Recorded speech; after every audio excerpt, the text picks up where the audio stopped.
It is 10 o'clock. Good morning. I'm Lucas Panzica. Cleveland Browns quarterback Deshaun Watson's hearing regarding the NFL's punishment begins this morning. Watson is facing a potential season-long or indefinite suspension for violating the league's personal conduct policy for sexual misconduct with several massage therapists. On Monday, another lawsuit was filed, this time against the Houston Texans for enabling Watson's behavior. For all your foundation repair and waterproofing needs, visit USSTN.com. Breaking news at once on your home for the Titans and Vols. This is 104.5 The Zone.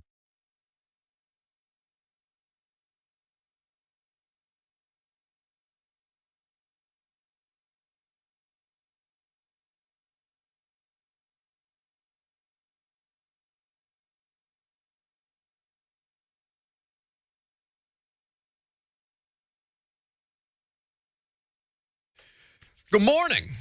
Welcome into 104.5 The Zone. Hope everybody's feeling right, living well. Missed you guys. I don't know if you would say the same about me. I don't know if Lucas Panzica would say the same about me, but I'm happy to be back nonetheless for the next 3 hours with you. 615-737-1045 is how you jump in on the conversation.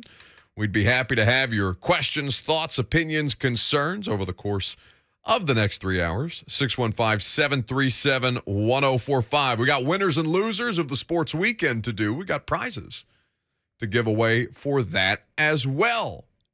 I'm surprised you didn't lock me out of the building. I'll be honest with you. To say I was disappointed to see you today is an understatement. Thanks, bud. But you know what? I give it 2 days. What, 2 days before I leave again? I give it 2 days before I'm back in that seat. I'm challenging myself. You think that it went so well for you on Friday and Monday. Thank you to Rhett Bryan and to Will Bowling, who accompanied young Lucas in his journey to unseat me. You think that it went so well for you that you'll do not just another day of this show in my chair, but you'll do another day this week. Give it 2 days. That's pretty interesting. We'll have to see how that plays out. A situation to monitor, some might say. But yeah, had a good break, ready to get back in the saddle, and there's a lot of stuff to talk about today, even though Lucas's news update would not indicate that whatsoever. What the hell was that? You just nothing out there? You getting lazy on these things? That was like 30 seconds. Do you care about Kyrie Irving? I mean, I think it's fun. I think it's laugh out loud funny what's happening with Kyrie Irving. I'm sure the vast majority of the listening audience does not. But yeah, I mean, not to spoil things for winners and losers, but come on. So I do. Yes, the answer is yes. But with today, there is one thing that the NFL has tried to kind of tuck in to a slow part of the news cycle in sports. Just try to, slide it under the radar. And that is that the hearing regarding the potential punishment of Browns quarterback Deshaun Watson begins today. So we know a couple of different things. And by the way, this hearing is going to be going on while we're on the air. So I expect we'll have updates, if not actual, there will be no decision today, I would imagine. But we'll have updates on that throughout the course of today. And this is very pivotal for what happens in the league this year. Put aside the legal process, right? Put aside what we've been talking about with grand juries, with civil suits, and with things like hearsay allegations all over the place. Now we're just talking about what football's going to do to him. If football is going to do something to the embattled Browns quarterback. But the problem for the NFL up until this point has been they don't know how long to suspend him for, because the way that this case has worked over coming up on 16 months, there has been new information, especially in the last 2 or 3 months, that has dramatically changed how this may bear itself out. And it's still in process. 20 cases settled, 4 suits still ongoing, one of which is by the first of the accusers to come forward against Watson. And if you have watched the HBO Real Sports interview with her, I would invite, if you haven't watched it, I would invite you to do so. But she seems to want to get something done for people she feels have been put in a hugely vulnerable position like she is alleging Deshaun Watson did to her. It's not about a settlement for her, and it seems for three others. So the solution that we've gotten in the last couple of days, various reports on the league seeking an indefinite suspension with a minimum of 1 year. So they're just saying, yeah, there's no tidy timeline on this thing. We're just going to go ahead and get it done. And we'll see how it goes. We'll evolve this thing as necessary. If, something happens with Deshaun in the legal process that would cause this to continue to be a sticking point, we'll reevaluate after the minimum of 1 year.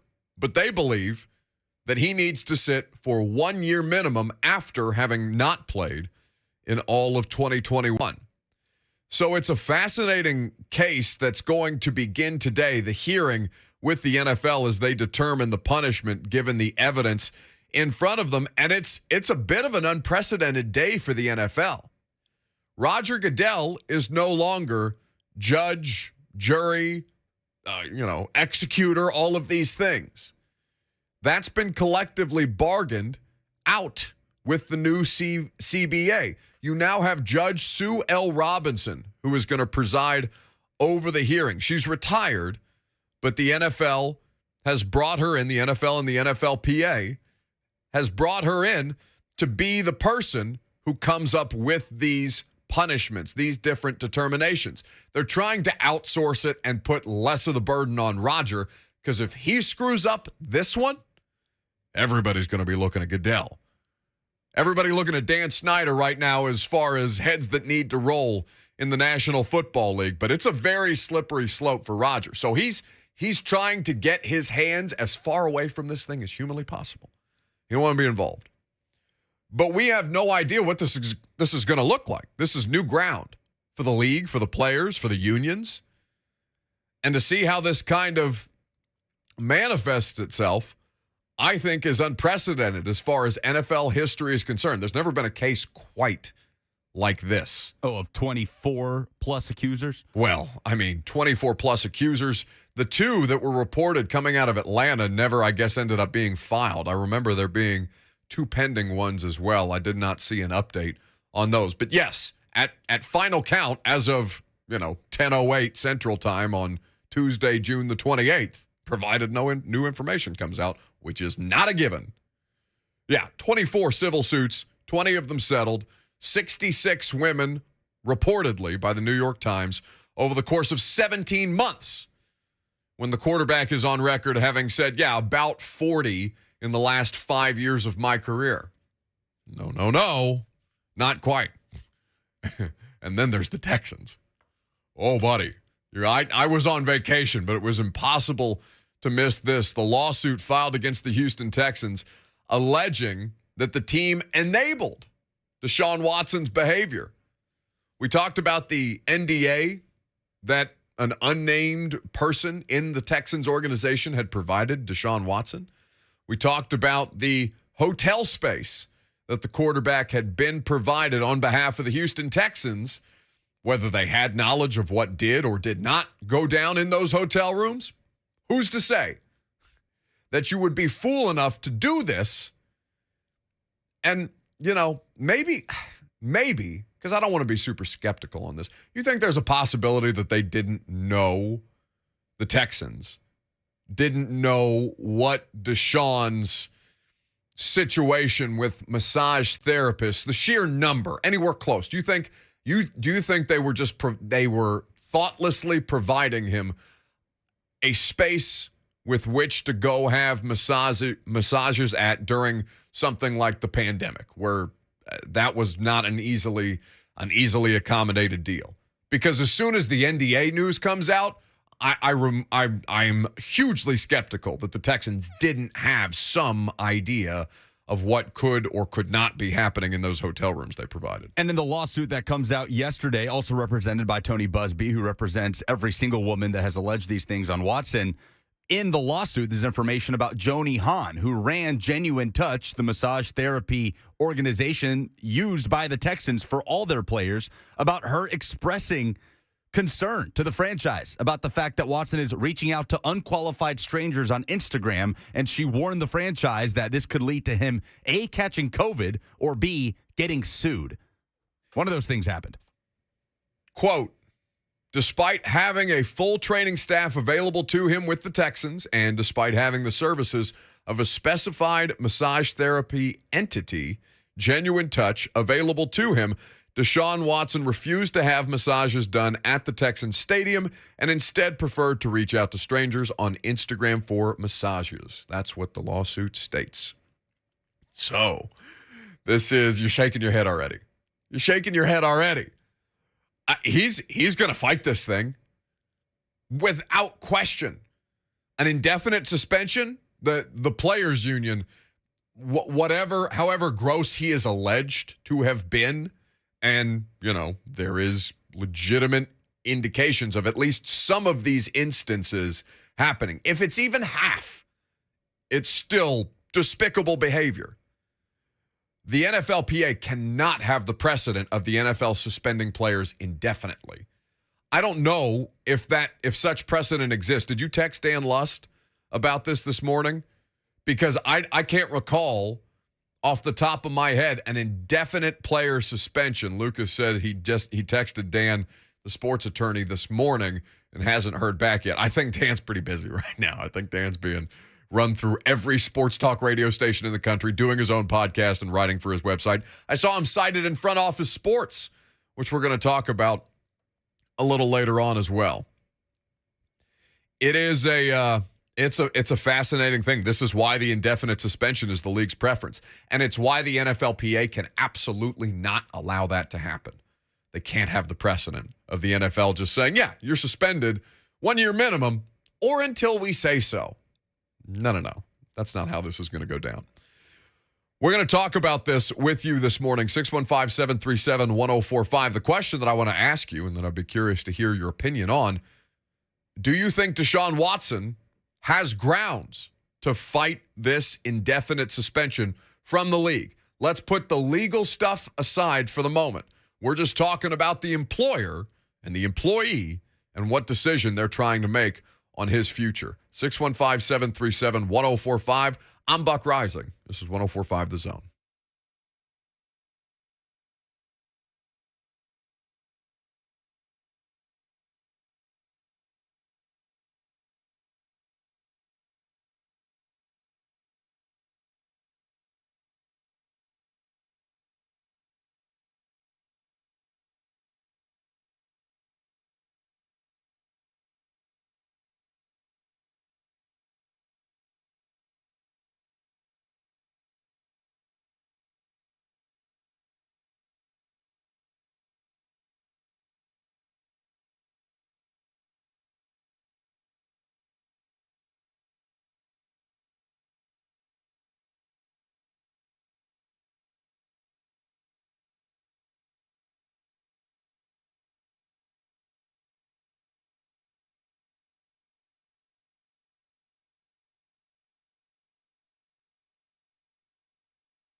The Buck Reising Show is powered by Spring Hill Heating and Cooling. Visit springhillac.com.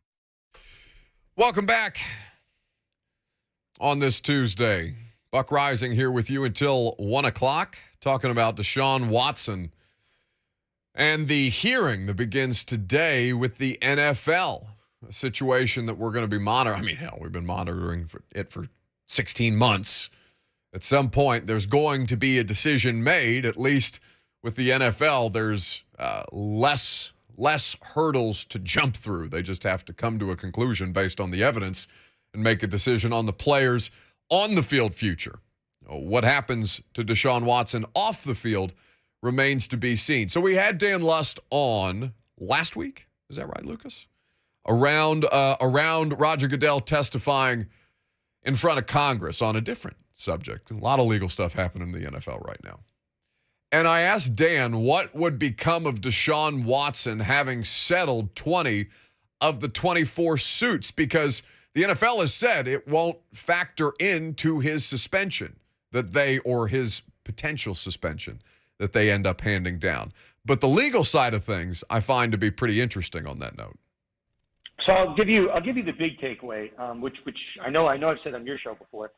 A couple months ago, there was a deal in place to send him to Miami. Yeah. And I think the Dolphins wanted all of the cases settled. So Watson did his negotiation, whatever he did, and the reports are that 18 of 22 women were willing to settle at that point for some amount of money. It's been reported that it was $100,000 per plaintiff, but Watson has not confirmed that. But key number, 4 holdouts. You fast forward to this past week, and you have 20 of 24 cases that are settled. Again, 4 holdouts. So what does that mean moving forward? I mean, this deal to get rid of all these cases but 4 has seemingly been on the table for months, and now all of a sudden Watson is inclined to accept that. Yeah. So I think if the Browns are forcing that issue, that this deal would have been accepted probably 2-3 months ago. But what's on the horizon, right? It's the NFL suspension. So my read on this is that the NFL probably said behind the scenes, hey, this would probably look better if you can make these go away. Settle as many as you can before we issue some type of suspension here, and we'll maybe take it under consideration. Certainly the NFL is saying that the settlement has nothing to do with the disciplinary proceedings, but, actions speak louder than words, and I think Watson settling the vast majority of cases, obviously that's good news if you're the NFL. So that's an interesting way to look at it. Publicly, the NFL's PR arm put out a statement, paraphrasing here, but that the settlements, the 20 settlements among the 24 total, wasn't going to factor into their suspension decision. What Dan is saying on the back end is, yeah, okay, like I saw the statement, but what are they fighting here? What are they fighting more than anything? What's the whole purpose, Lucas, I guess I'm asking you, I guess I'm asking the callers, what's the whole purpose of of this whole situation? What's the end goal? In the eyes of who? Just the entire Deshaun Watson situation. What is the end goal that this process is trying to decide what's going to happen? What's the end goal here? To have some type of ruling to be able to move forward and not have this continue to drag out. To get him on the field. Think about the amount of pressure that this entire process is putting on the idea that, we got to get him on the field. How do we get him on the field? How many different ways are there that we can circumvent it? Can we look at the way that we've done his contract, his $230 million guaranteed? Can we make that more palatable for the NFL and for Watson so we can ultimately work towards the goal of getting him back on the field? Yeah, that's the Browns' perspective and the NFLPA perspective. Well, the perspective, yes, you're right to say that the perspective of the accusers is vastly different. The legal system, there's not necessarily a goal there, or at least there shouldn't be. It should just be to determine the facts and to come up with a solution. Well, and maybe even the league's perspective. When you see indefinite suspension with the minimum of a year and a former U.S. district judge is the one making the ruling, I don't see goal is to get him back on the field as quickly as possible in any of that. The league's goal is to figure out how to get him on the field. Let's not lose sight of that. Let's not assign some kind of moral decision-making to the NFL or something that would overarch precedent, right? What they're trying to keep from happening as far as indefinite suspensions are concerned. They have 15 of these guys?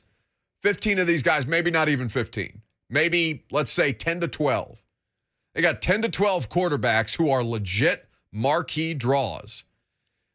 Their business is ratings on television. Their business is the interest in the sport and obviously the profitability of the sport. And Deshaun Watson, whether you're hate watching him or you're there for what he is able to do on the field, he is attracting attention to the NFL. Jerry Jones has said this for years. There's no such thing as bad PR. You got everybody talking about the NFL. And if they find a way to get him out on the field, it's going to be, you know how much more interesting Browns-Panthers week 1 would be if Deshaun Watson was out there on the field. Probably going to be Jacoby Brissett and Sam Darnold. Oh, sure.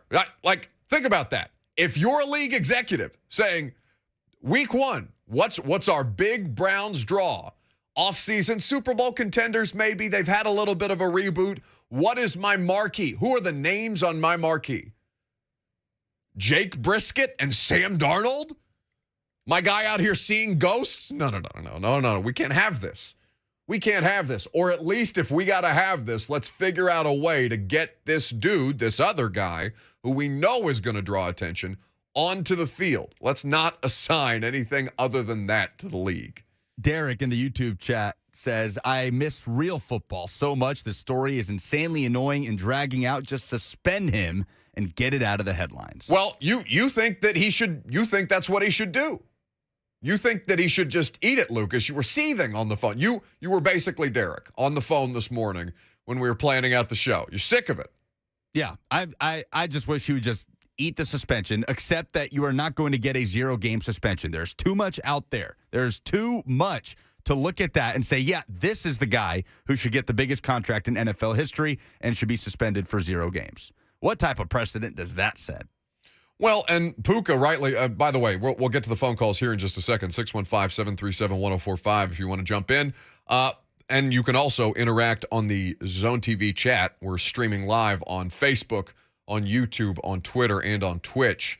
Puka on YouTube says, league goal is not to suffer financially from this. So getting him back on the field this year might not do that. This is discounting female NFL fans. NFL already made that call. Or at least the Browns did it for them by extension. They did, allegedly, a cost-benefit analysis. And they said, not only are they willing to risk it, what they might do to the female contingent of football fans with just simply the optics of having an alleged sexual predator out there on the field week 1. They said, yeah, we'll give him the most guaranteed money in the history of the sport. They already did the cost-benefit analysis on that, and they said what? It doesn't matter. More touchdowns. I don't want a quarterback who can't see over the offensive lineman who has to roll out just to be effective down the field. They said, give him the money. And I say that just with complete seriousness. They've already done that cost-benefit analysis, and they said, we don't care.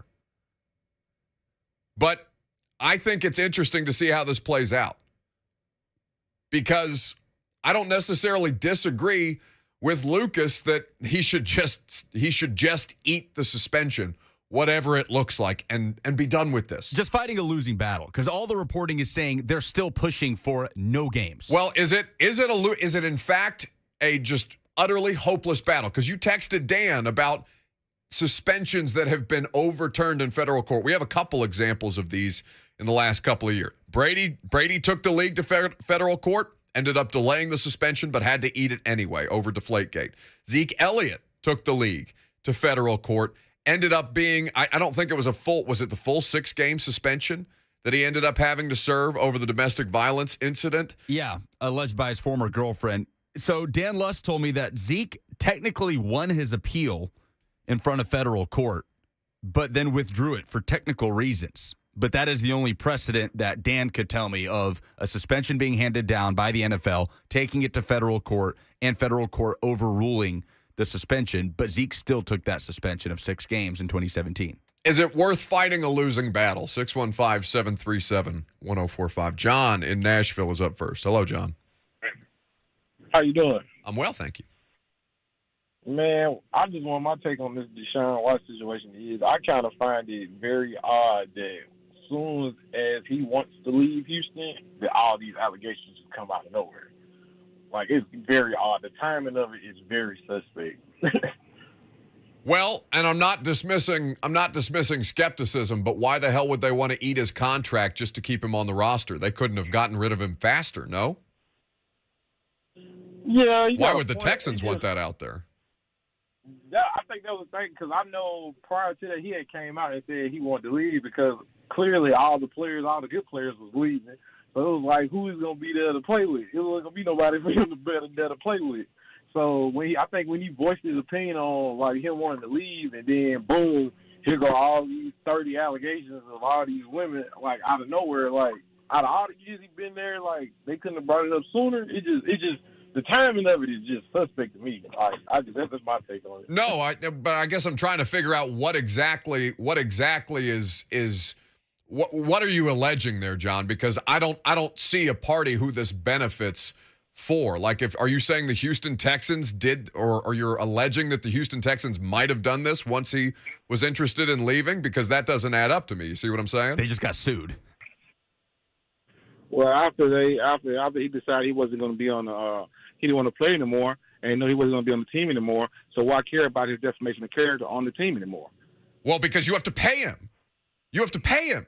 They put him on the practice squad as a safety. They're implicated in this. They gave him NDAs. They are now getting sued because of this. They don't want anything to do with this damn thing, John. I appreciate the call. 615-737-1045. That's nonsense to me. And why is that the suspect part, right? Why is that the part that's there's questions about that? You're dealing that's a deeper level of like that I can't fight. You know what I'm saying? Like people who think that way.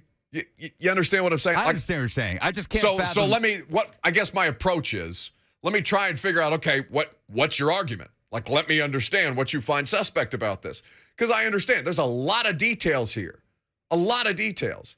And people are going to formulate their opinions fine. I'm not going to be able to understand or have a legitimate conversation with person who is saying, yeah, these women are just out for the bag. Like, that's a losing conversation. We're not going to get anywhere. That's not progress. Well, but what I can ask somebody is, okay, who do you think benefits having this out there? Sure as hell not the Houston Texans. Of anybody, it's not the Houston Texans. They are now, who else is tied up in litigation this offseason in the NFL? It's the damn Washington Commanders, and it's the Texans. And everyone tied up in the Brian Flores suit. Well, yeah, there's that. There's a lot going on. More legal talk than ever this year. I forgot about the giant racism lawsuit that's hovering over the league right now. But like, that's what I'm saying. At least we can talk through this and say, okay, who can you rule out of this? I'm not saying not to be skeptical of a great many details about this. It's tough to get the most honest and true picture of a situation this convoluted. And I'm not saying that we have all the answers to that, but if your argument for why it's suspect as to why this came out after he asked for a trade is, the Texans did it. How much money did they eat on the cap last year? This is just for a dude that can't play. A dude that they're going to trot out and have play practice squad safety because they don't know what to do with the guy. And this whole deal, man, it's interesting, but like that's the most nonsensical version of an argument that the Texans, who are now being sued, who are now implicated, who have been reported as to providing not just NDAs but venues for this to go down. Texans don't want anything to do with this. But for that to seem more suspect to you than. I don't even know if John is doing it's all a money grab thing, right? Because I think he's doing let's say John thinks that Watson is guilty of all of those things and that maybe there were some inner workings behind the scenes with the Texans and Tony Busby to get all of this out. Yeah. Even then, I don't care. I don't care about the timing of how everything came out. I care that he was reaching out to over 60 unqualified strangers on Instagram when he had an entire massage therapy entity provided to him by his franchise with established professionals. That's what I care about, not the timing of when the allegations came out and how suspect it might be. That's fair. That's the suspect part. What he did is the suspect part. Come on. Alleged to have done. Alleged to have done. Listen, it's an emotional topic. People get fired up about this stuff. But there just has to be, it's almost impossible to remove emotion from something like this, but you have to take a step back and be like, all right, what's really happening there? What on a fact-finding level is actually happening through the process? And yeah, from the moral standpoint is it doesn't matter when it came out. It matters that it came out and that he's alleged to having done something horrific. Bill is in Lebanon next. Hello, Bill. Hey, guys. I mean, I don't know. To me, it's similar to Penn State deal and the Larry Nassar deal with Michigan State. Like, some people knew this was going on. Sure. And I think with the Texans, they knew this was going on, and that's why they're getting sued, is what I understand. But I mean, this just makes Haslam look horrible for giving him all that guaranteed money, and this isn't going anywhere. I think he's definitely out for maybe a year, maybe more, and as he should, or he, this makes Haslam look more incompetent. That's hard to do. It is crazy, right? Like, we all make jokes, and Preds fans are just clutching their hearts a little bit, hoping that Bill isn't Jimmy. Just please, God, anybody but this. Because it's a proven track record of incompetency, flatly incompetency. It's one thing to joke about. You remember the Jimmy Haslam story about like him talking to a homeless dude before he drafted Johnny Manziel? Like that being like the guy, like he was kind of torn. I can't remember the player he was torn with, Johnny Manziel, over who he ended up drafting, because they took Johnny Manziel in the first round that year. But there was this story going around about, Jimmy Haslam, he's trying to figure it out. He's deep in contemplation, and he's walking down the side of a street, and he sees I believe the proper term is unhoused. Sees an unhoused person hanging out somewhere downtown Cleveland. Is like, hey, who do you think I should draft for the Browns in the first round? Well, Johnny Football. Okay. It's settled. Let's ride. Like, I think people forget, like, just because it's $1 billion industry doesn't mean that there's not a bunch of buffoons out there running the sport, or at least a collection of them running around the competent ones. You know what I'm saying? What's a good, solid, sound, consistent ownership structure, right? Rooney's with the Steelers. For every Rooney family, there's occasionally a Haslam just running around out there giving a dude tied up in all kinds of litigation for really serious stuff, being alleged to have done very serious stuff. What do you do? Well, not only do you give him $230 million, you give it to him guaranteed. You write the check today. Today. That's the crazy part. You got to have $230 up front. That has to be put in an escrow account. You got to have that cash on hand if you're going to give him a guaranteed contract. It's not monopoly money. That's straight cash, homie. 615-737-1045 is how you can jump in on the conversation if you would like to. We'll continue to monitor this throughout the course of the day. We got winners and losers of the sports weekend coming up here in just a second. So, as more information comes available throughout the course of the hearing, we'll keep you guys updated. Do we know this isn't being broadcast anywhere. I don't remember watching Deflategate hearings. Like, the NFL isn't letting television cameras in there, right? No, we saw a bunch of clips come out from Goodell's testimony the other week, but I haven't seen any live coverage, no. Antoine in Nashville. What's up, Antoine? What's up, brother? How you doing, man? I'm good. Good. How about this Deshaun Watson case? I'm kind of with John a little bit. This didn't come out until after he said he didn't want to play for them anymore, and it's just mighty funny how everybody, like when a player such as Deshaun Watson, this happens to him, how a lot of people jump on the wagon and kind of drag him through the dirt and kind of really hoping that he doesn't play. Kind of like, the guy sitting next to you right now, I kind of heard him slip up and say, well, everything that he did do instead of allegedly he did. So that lets me know that him and a lot of people want to see him fail. They want to see him not play. But what was the wagging at when Ben Roethlisberger was charged with the same thing, sexually assaulting women, but you hardly heard nothing about it. But as soon as Deshaun Watson did it, he's being drugged to the dirt and hoping that he don't play.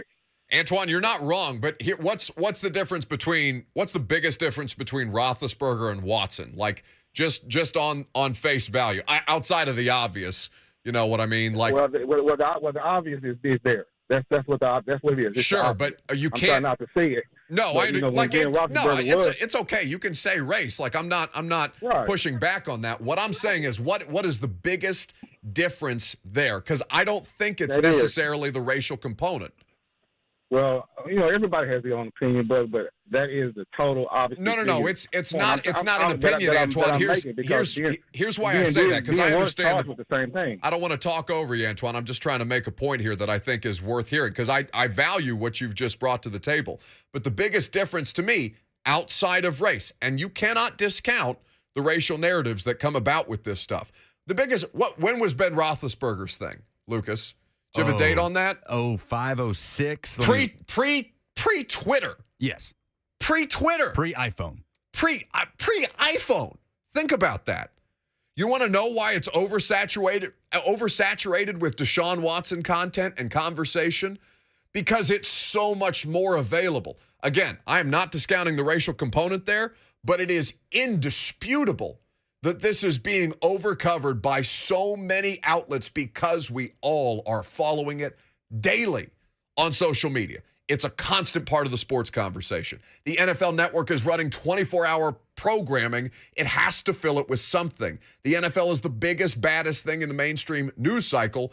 And what occupies that space? Twitter. I don't think that can get lost in the middle of it, even as I understand the point that Antoine's making. 09 was Roethlisberger. 09, but still, Tiger Woods was when? Tiger is, I pinpoint as the biggest jumping off for social media coverage in sports scandal. Tiger is the thing that I kind of crystallized for that. If Roethlisberger was in 09, when was Tiger? That's my biggest question. Tiger was about 2010, because I remember where I was when seeing that scandal. So it was about 2010. That's what I'm saying. You know why? Because everybody had access to it, and it's in the palm of your hand. Anyway, Roethlisberger was 2 instances. Deshaun Watson's is 20-something. Winners and losers of the sports weekend next.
I got things to give away.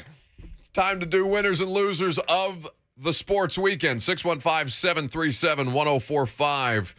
Give us your winner or your loser. The best one will get a family 4-pack of tickets to see Dude Perfect's 2022 That's Happy Summer Tour at Bridgestone Arena on Sunday, July the 3rd. That's coming up this weekend. I'd be curious to know what that looks like. A Dude Perfect stadium tour.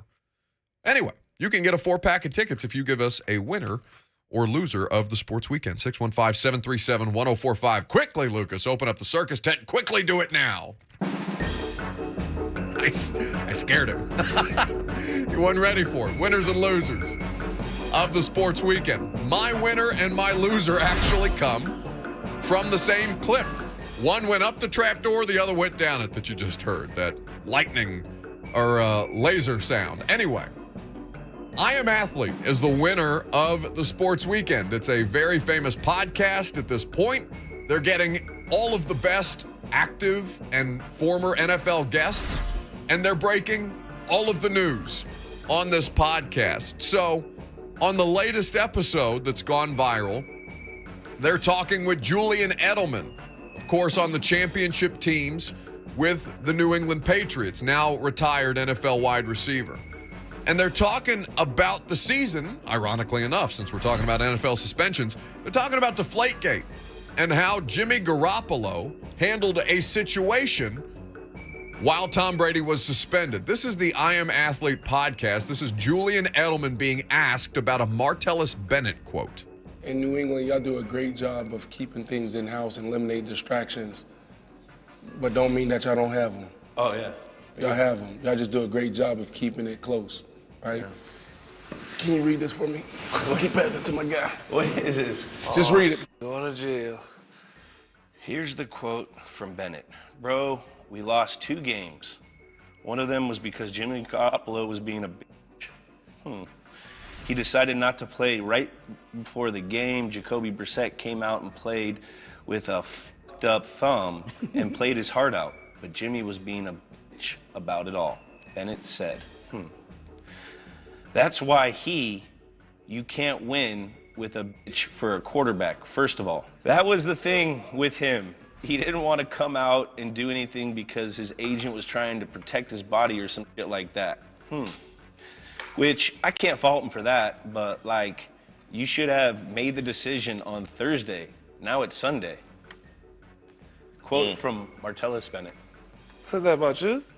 No, Jimmy Garoppolo. Oh, about to say. Week 3, like the first quarter against the Buffalo Bills or the Jets, and he hurts his non-throwing shoulder, his left shoulder.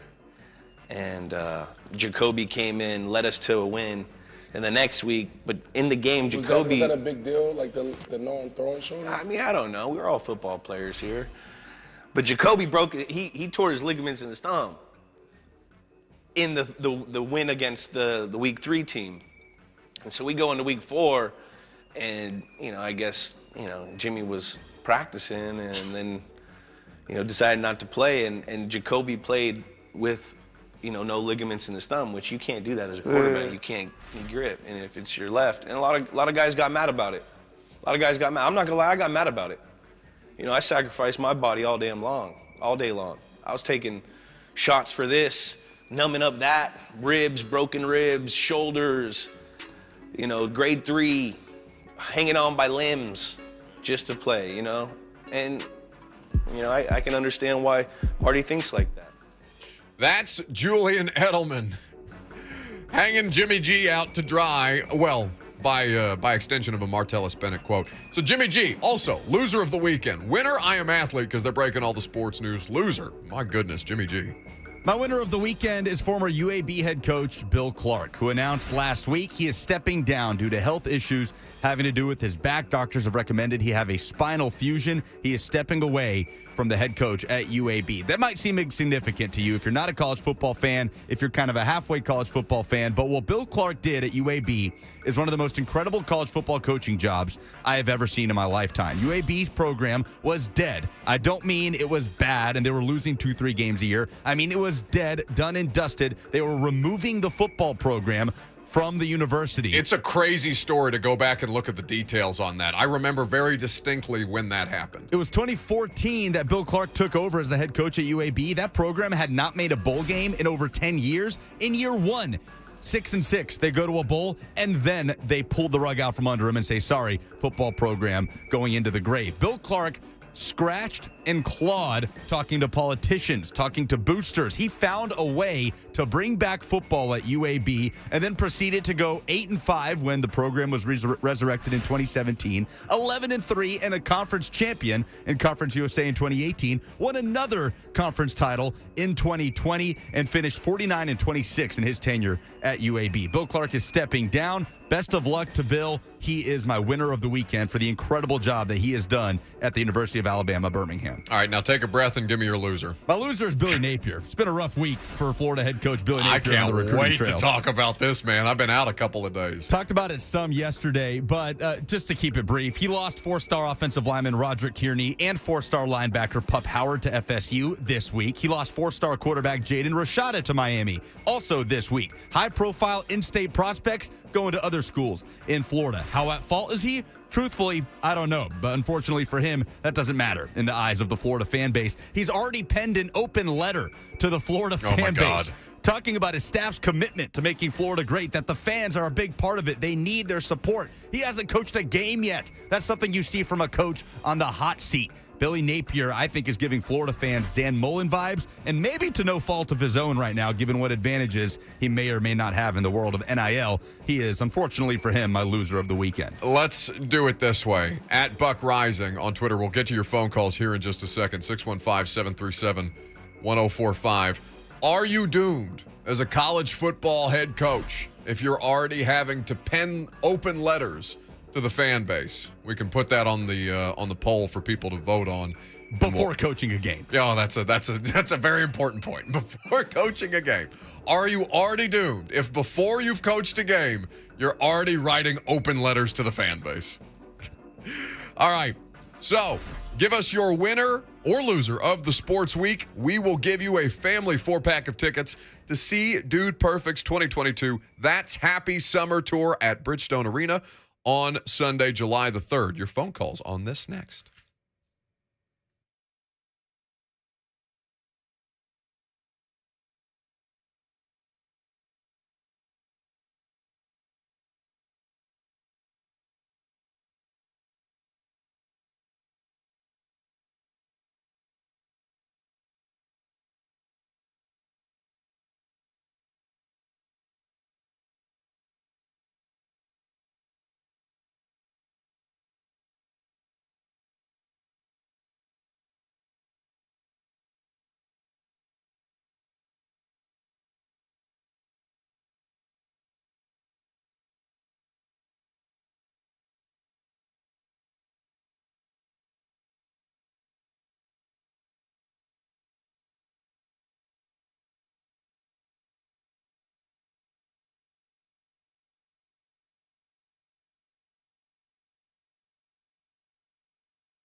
It is 11:03. Good morning. I'm Lucas Panzika. Some college football scheduling news as the ACC announces starting in 2023, the conference will get rid of divisions and each team will have 3 annual primary opponents and the other 10 league teams will play twice during the 4-year cycle. The ACC joins the Pac-12 as 2 of the 5 Power 5 conferences to already do away with divisions. Cleveland Browns quarterback Deshaun Watson's hearing regarding the NFL's punishment begins this morning. Watson faces a potential season-long or indefinite suspension for violating the league's personal conduct policy for alleged sexual misconduct with several massage therapists. On Monday, another lawsuit was filed, this time against the Houston Texans for allegedly enabling Watson's behavior. For all your foundation repair and waterproofing needs, visit USSTN.com. Breaking news at once on your home for the Titans and Vols. This is 104.5 The Zone.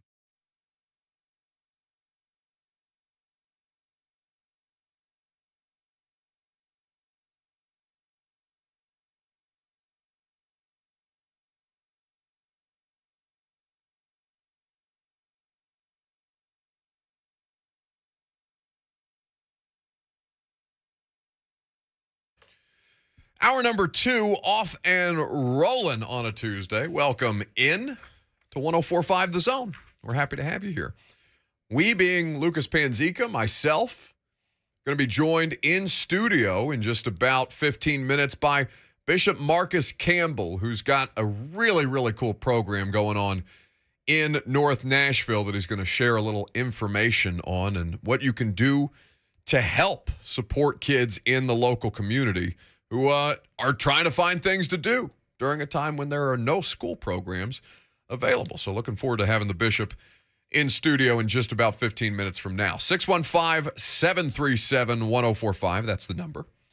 If you'd like to jump in, 615-737-1045 is how you get in on the action. Action taking place in the world of college football. This news from Bruce Feldman right about the start of the show.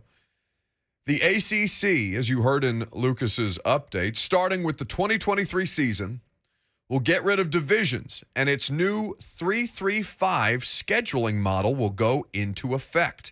Here are the team's primary annual opponents, and he goes in to list every annual recurring rivalry that each member team of the ACC will face.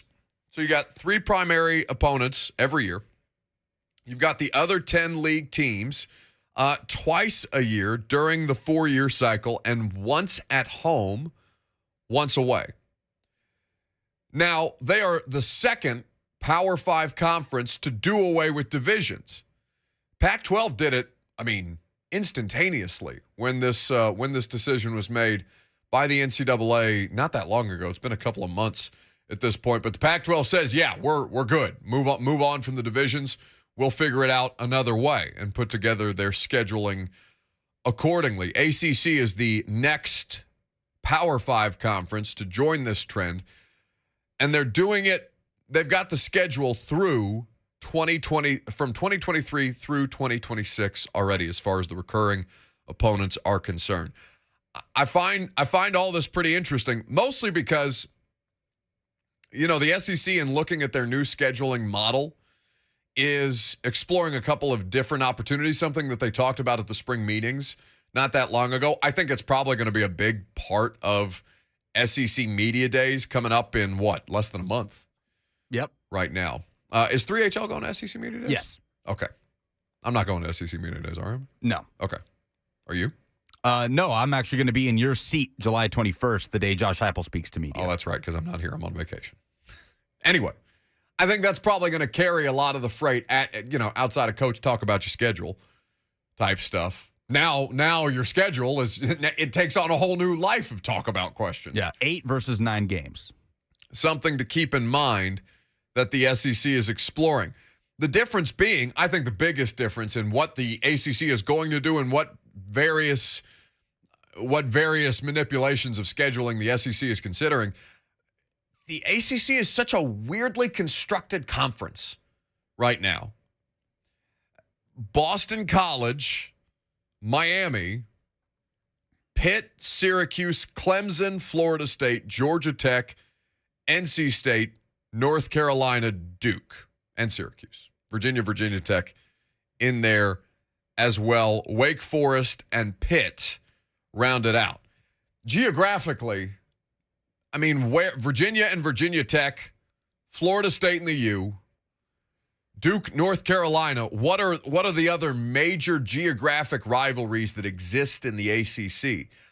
I don't find any. Yeah, Wake Forest and Duke certainly have a big rivalry that maybe carries over on the hardwood more than it does on the gridiron. A lot of this is doing football rivalries in a basketball conference. That is what you do in the ACC, right? Like, who's Syracuse's biggest basketball rival? Georgetown. Right. It doesn't apply here. But Wake Forest does play Duke annually. They do not play North Carolina annually, but they weren't in the same division beforehand. So I think the SEC is going to have a few more tough decisions to make as far as splitting up rivalries if they do go with the 9-game model. I don't know. I don't see anything glaring here from the ACC that fans would be up in arms about. No, I mean, your eye, I think, immediately even though Pitt won the conference, your eye immediately goes towards Clemson, where the recurring primary opponents are Florida State, Georgia Tech, and NC State. And then not a lot of juice there as far as the recurring rivalries are concerned. I mean, what is a huge rivalry for Clemson in the ACC? Because competitively, it's been Pitt in the last couple of years. Pitt always making things messy. In fact, wasn't it the kicker Blewett that beat Clemson on a last-second field goal? I think Deshaun Watson was still quarterback with at Pitt? Clemson. Yeah. I don't know who the kicker was, but I know old Nate Peterman was the quarterback. That's right, the Peterman. What a time to be alive that was. Jim Chaney calling plays. Oh, really? Yep. Interesting indeed. But Clemson-Florida State is a very high-profile ACC rivalry, and you've got Clemson playing Florida State, Georgia Tech, and NC State. It's a high-profile. It's high-profile from brand, but I don't feel a tremendous amount of hatred between Clemson and Florida State. Do you? I think there is. Okay. I mean, just based on the nature of the ACC. I mean, Clemson's biggest rival is South Carolina, without question. Yeah. South Carolina's biggest rival is Clemson, without question. So that will be something to monitor. The ACC already putting that into effect for 2023. So SEC Media Days in less than a month, about 3 weeks from now. And I mean, do you anticipate, because they don't have to make a decision. They don't have to pull the cord on this with Texas and Oklahoma as a 16-team league until 2025. There's significantly more runway for the SEC to kind of come up with this stuff. They're in no rush for this. I think they would like to have a new scheduling format when Texas and Oklahoma are in the conference. And that could be as late as 2025, potentially earlier. But I had Tony Barnhart on here Saturday saying 2024. He's all in on it happening in 2024. Barrett Sallee told us yesterday he doesn't think it happens till 2025. So we really have no idea. The Big 12 wants their money. They're right. They're saying, okay, you can go, but pay us all of the money. Give us back all of the money that you're getting as associated with television rights and things of that nature. If you're going to leave, fine, but you don't get to take the cash when you go. That's not how it works. So Texas and Oklahoma being held hostage basically until further notice, with the Big 12 trying to figure out their future in real time. It's going to be really complicated to see how college football evolves around the first super league in the SEC, right? And how conferences start to, some of them just dissipate with the amount of attrition that's going to happen. So who's in the Big 12 this year? Houston is now officially a Big 12 school, yes? They had a bunch of teams join the Big 12. I want to say this is correct. Lucas can fact check me. Yeah, Houston, Cincinnati, UCF, and BYU are the newcomers to the Big 12. In 2023. Right. So future season. So it's still farther away, but that's kind of a test case for what the Big 12 is going to be able to do in the immediate, because that's a pretty significant draw. BYU, Houston, and a lot of the programs that you just mentioned on top of what the Big 12 already offers. UCF and then Cincinnati. 615-737-1045. Jump in on the conversation if you like. Coming up next, Bishop Marcus Campbell, Nashville native, Austin Peay grad. He's doing great work in the community as a part of the Mount Carmel Missionary Baptist Church, doing programs for kids who need things to do in the summer and how he needs your help. Coming up next.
The Buck Reising Show is powered by Spring Hill Heating and Cooling. Visit springhillac.com.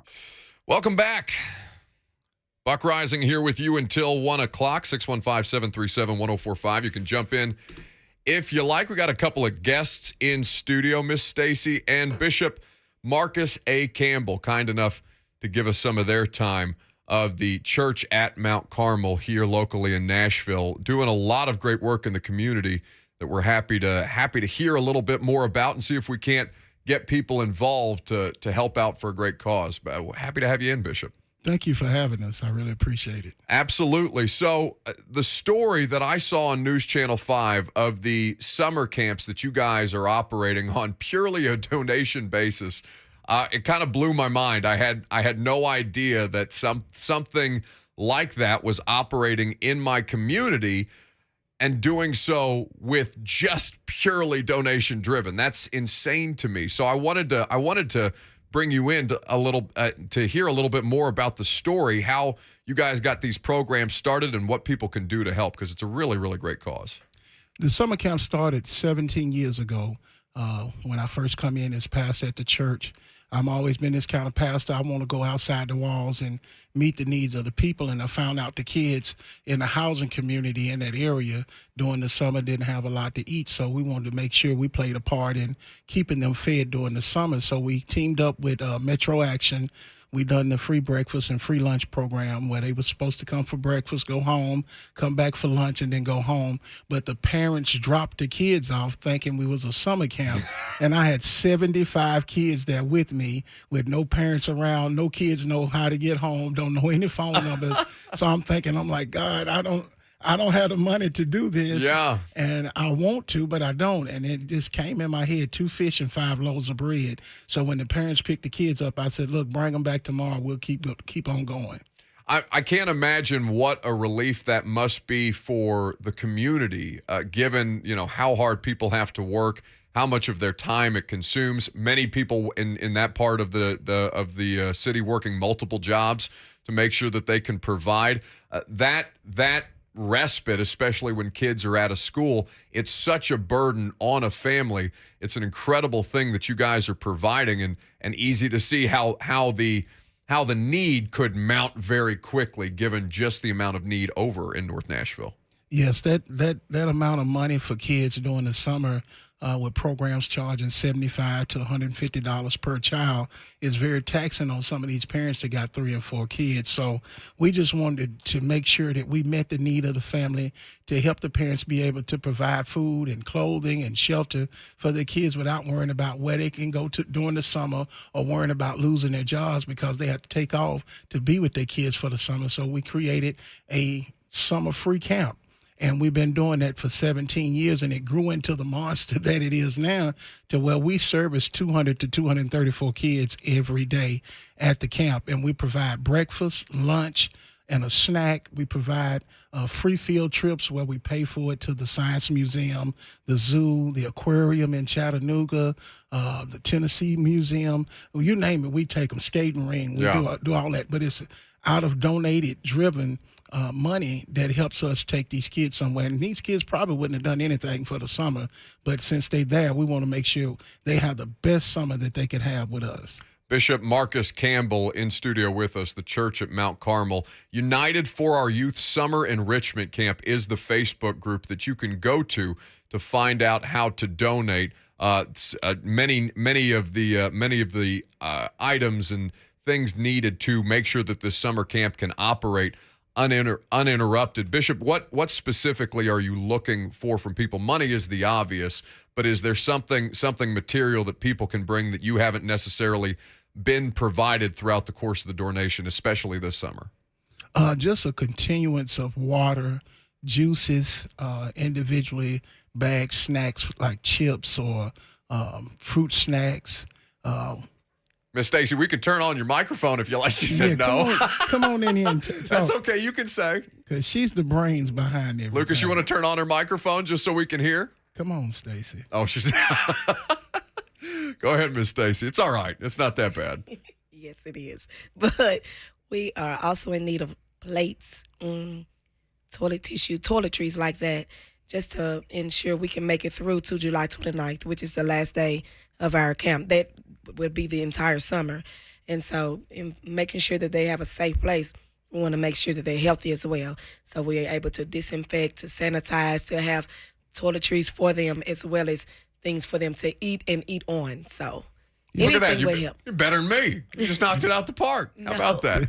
Now, understanding that there's only a month left in the summer camp program, I know that this is not the only program that you guys are involved with your ministry. Is there something that extends beyond July 29th that people can continue to provide to make sure that these programs continue to give back to the community the way that you guys have been able to do? Yes, we have our Gentlemen and Not Gangsters program geared. It's a youth diversion program for young men that's going in the wrong direction, need some good mentoring. We have that every Wednesday from 6 to 8 with them. We're actually going to start an orientation starting the second week of July. We're going to start a new group up, and also Forgive, which my wife started, is Growing in Faith Together for young ladies that need mentoring, and that's going throughout the whole entire year. It's a 12-week program that we have. Then we take a 2-week break and go back again for another 12 weeks with a whole nother group. When they graduate, we provide them with a suit, shirt, tie, and belt for graduation, and the young ladies has blouse and skirt and suit coat that they wear, and they have a certificate from us. Then State House Representative Harold Love gets a certificate from the House of Representatives, which is a proclamation congratulating them on finishing the Gang and Gift program. So we're always looking for money to take them on field trips for materials that we need for them when we have our classes at the church, and also money to help provide for the suits, because all of that is donated money also. United for Our Youth Summer Enrichment Camp on Facebook is where you go to find out more information and to be able to contribute for the great cause that Bishop Marcus Campbell and his wife and their entire ministry are putting together for the youth in Nashville, and specifically in North Nashville. It's got to be an incredibly emotional process for you both on a regular basis, just given some of the backgrounds and different walks of life that many people in the audience would have no concept of. And I think that separation, and when you see it in real time, it can completely affect you in ways that you couldn't have possibly imagined. But for you guys to go through it on a daily basis with such a volume of kids, and having done this for several years now, I imagine that's got to be very emotional just on the both of you. It really is, because you got kids from different walks of life. Diabetic kids, we got kids that we have to give insulin to off and on during the day, making sure they're fine. Autistic kids, homeless kids. We got a homeless family now, so we're providing clothes, getting the kids' hair done, stuff we're paying out of our own pocket to make sure that child don't feel singled out because they can't have their hair done. So we're getting all of this other stuff going at the camp. The camp is more than just a camp. It's a mentoring program. It's a place that's providing resources for families to see them be able to do better in their journey in life. So it's very overwhelming for us. Lucas, can you turn her microphone on, please? Go ahead, Miss Stacy. But beyond that, you hear a lot of people say many members but one body, and they don't put their Bible where their mouth is. We put our Bible where our mouth is. You have a whole body that if a finger is messed up, your whole body is messed up. So we live off of that. And we work off of that because we are many members, many children, many adults from different places that make up one full body. And if one person is in need, their whole body is messed up. Yeah. So if we can be that person, that people, that place, that thing that's going to make that body straight and held together firmly, then that's what you're going to find us doing. You know, conceptually, that doesn't sound like it would be a hard thing to get across to people, to kind of process, to execute. But I can't imagine the daily strain that you guys have of getting that message across, and especially given, especially the last 2 years, really, with the tornado that was so devastating in our area, and certainly with the pandemic that wrought all kinds of issues globally, but specifically on operations like this that are just trying to serve community need. What's been kind of some of the biggest moments of adversity for you guys throughout the course of this process? And frankly, just starting this up and dealing with, as you said, Bishop, people just dropping kids off for the day and then you being like, oh, okay, we got to figure this out now. No, go ahead. Just trying to manage time just for our own life and our own kids. Our kids work at the camp. You know, they help us. They get up early in the morning, help prepare and get things together. They leave with us late in the evening to go home. So, you know, it's a strain. And then we got kids at the camp that wants to come home with us, and we allow them to come. So sometimes we have 15, 16 kids in our house because they love Mama Stacy and Uncle Bishop. I can't imagine. And we try to show them all the love. Wittgenstein, it's a German guy, he said, because my language is limited, my world is limited. And we want to expand that language of every child, that where their world will never be limited. And my world was limited. That's why my life was like it used to be. But I said from here on out, I'm getting all emotional. I mean, it's incredibly emotional. I want to make sure that no child has to go through that, and that they have stuff that's provided for them to be a big success in life. And that's what we do. And emotionally, it wears on us, because if we can't provide, it hurts us to the core because we can't do it. And that's where I'm at now. I'm like 17 years.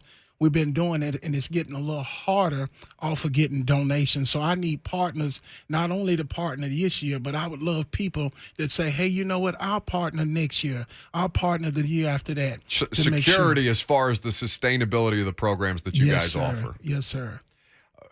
So when you speak to opportunities that you guys are providing so that the kids that you guys work with don't lack for just those basic human needs of love, of mentorship, of, you know, I mean, sustenance we're talking about here, just basic human needs. When you talk about how your lives were turned around, is there a specific person that comes to mind, or a community that got you to the point where you realized that that was a message that you had to pass on to? My grandmother, no matter what I done, how many opportunities I blowed, you know, from football scholarships and all of that stuff, she never gave up on me. And that's how we are. I don't care if people say these kids are bad. There's no bad kids. It's just kids that been raised up in situations and circumstances that they couldn't get out of. And it just became a product of the environment. But we're here to take that journey with that child and say, hey, you're not in this all by yourself. And I can see the you in you, which is a great person. And that's what my grandmother done for me. And that's the message I want to give out. I always tell people this: when I die, I don't want to die full. I want to die empty, knowing that I poured everything in me out into somebody else's life so they can continue to pour it out into somebody else's life. That's a legacy. I want to leave a legacy. Bishop Marcus Campbell in studio with us, the church at Mount Carmel. Again, the Facebook group, United for Our Youth Summer Enrichment Camp, you can find online. Lucas, let's make sure we tweet out the links to that as well so people have access to it on social media. We can put that in the YouTube chat as well for people watching on Zone TV, Facebook, YouTube, Twitter, and on Twitch. Guys, I really appreciate you coming in. It's an incredible story, an incredible undertaking that you guys do on a regular basis, and important to remind people that there is a tax-free component to this. Your donations are tax-free. You can write these things off and help an incredible cause. I think, you know, I would like to see people do that organically anyway, but obviously there are some things here that would make it beneficial for the community for you to get involved with what the church at Mount Carmel, the bishop and Miss Stacy are doing in North Nashville. I think that's the thing that just I haven't lived over in North Nashville my entire life. It's been 3 years really since the neighborhood started to be largely developed, and a lot of people like myself moved from out of town and moved into that area. And it's the frustration for me, guys, is how easy it is for people to forget about the people that lived there first. Yes. That's the thing that has been the frustration for me. Even going back, and listen, natural disasters like the tornado, they're catastrophic. That thing was on the ground for, I think, somewhere in the area of 40 to 50 miles. So it had a wide range of destruction. But the idea that over there, people who are in a greater place of need for whatever their circumstance might be, I mean, it was 7 days, 6 days without power. It was one of the last areas that was affected to get the assistance that it really required. And I can't, it's easy to imagine that on an adult level, but from a children's standpoint, when you have no control over the circumstance whatsoever, I think that's the larger thing that it really resonates for me that you guys are trying to fight is the wrong word, but fight against. It's been a big fight. People are not used to having all of those kids running around in their neighborhood. So a lot of the new people that moved in, is kind of disturbed by that because it's loud. Has that been an issue?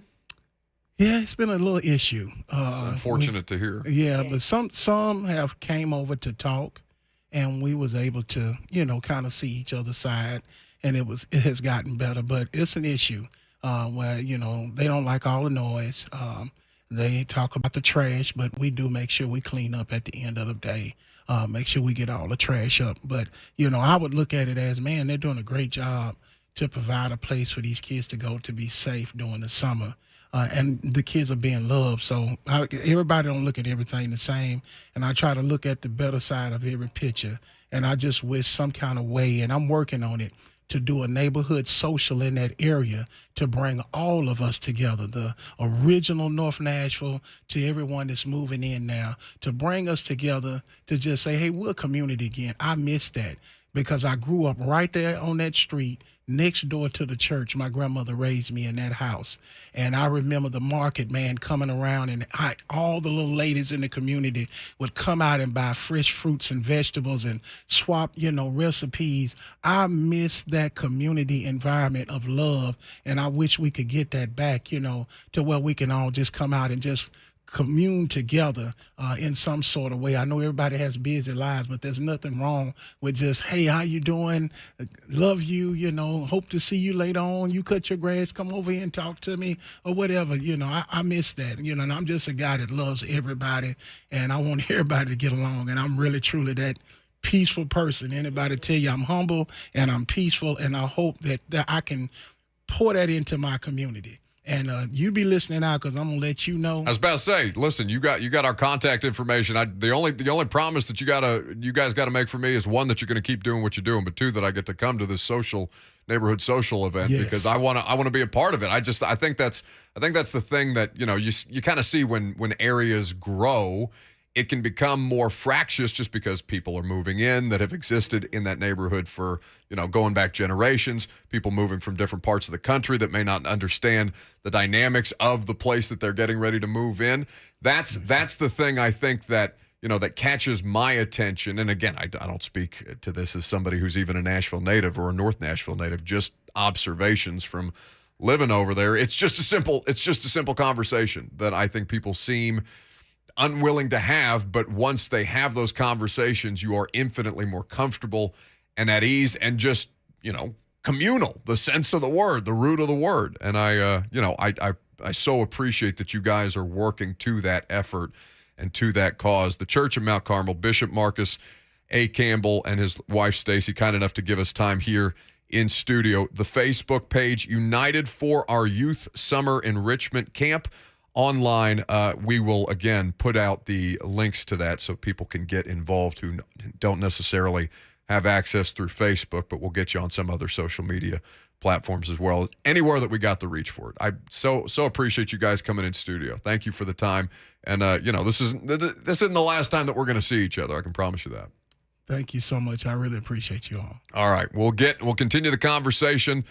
We have to talk about college football, Deshaun Watson, and all the other things that are happening right now in the sports. We'll do that coming up next.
Welcome back.